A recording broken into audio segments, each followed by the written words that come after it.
Hello viewers, আসসালামু আলাইকুম। কেমন আছেন সবাই? আশা করি সবাই ভালো আছেন এবং আপনাদের দোয়া ও ভালোবাসা আমি অনেক ভালো আছি।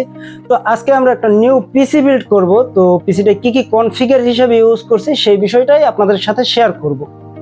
তো আশা করছি আজকের এই ভিডিওটা সম্পূর্ণ আপনারা দেখবেন এবং ভিডিওটা আমরা কি কনফিগার ইউজ করছি সেগুলো সুন্দরভাবে আমাদের সাথে থেকে দেখবেন এবং ফুল পিসিটা সেটআপ করতে আসি ফুল ভিডিও দেওয়া থাকবে আজকের এই ভিডিওটার মধ্যে। সর্বপ্রথমে আমরা মাদারবোর্ড হিসেবে ব্যবহার করতে আসি আসুসের একটি বোর্ড B450M Pro। তারপরে আমরা নিচ্ছি যে প্রসেসর হিসেবে আমরা যেটা ব্যবহার করছি, যে কোনো একটা পিসি বিল্ড করতে হলে সর্বপ্রথম প্রায়োরিটি দেওয়া হয় প্রসেসরের উপরে। তো প্রসেসর হিসেবে আমরা ব্যবহার করতেছি রাইজেনের একটি AMD Ryzen 5600G 6 কোর 12 থ্রেডের একটি প্রসেসর হিসেবে আমরা ব্যবহার করতে আছি রাইজেন। তৃতীয়ত আমরা SSD হিসেবে ব্যবহার করতে আছি NVMe একটা M.2 256GB, এটা ক্রোয়েশিয়ার একটা মাল।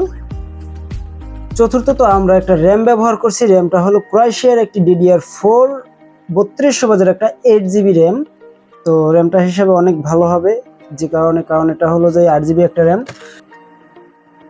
তারপরে আমরা পাওয়ার সাপ্লাই হিসেবে যেটা ব্যবহার করছি, পাওয়ার সাপ্লাইটা হলো হেলোসের M1550B। এটা একটা খুব ভালো মানের একটা পাওয়ার সাপ্লাই এবং 5 ইয়ার্স ওয়ারেন্টি সহকারে যে পাওয়ার সাপ্লাইটা আপনার ইলেকট্রিসিটিটা খুবই সেফলি বোল্ট করবে।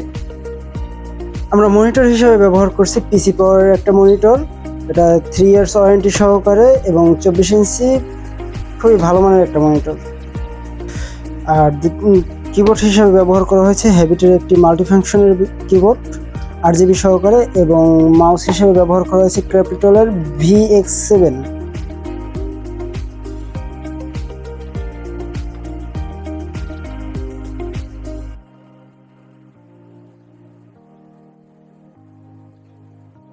তৃতীয়ত আমরা একটা 8GB কেসিং ব্যবহার করছি।